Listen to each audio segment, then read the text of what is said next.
మౌనంగానే ఎదగమని మొక్క నీకు చెబుతుంది.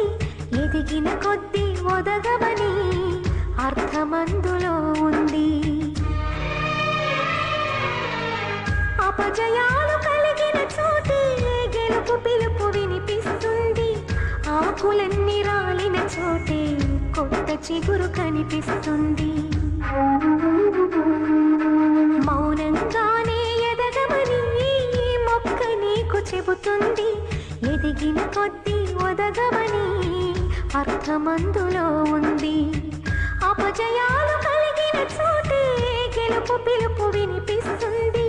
ఆకులన్నీ రాలిన చోటే కొత్త చిగురు కనిపిస్తుంది.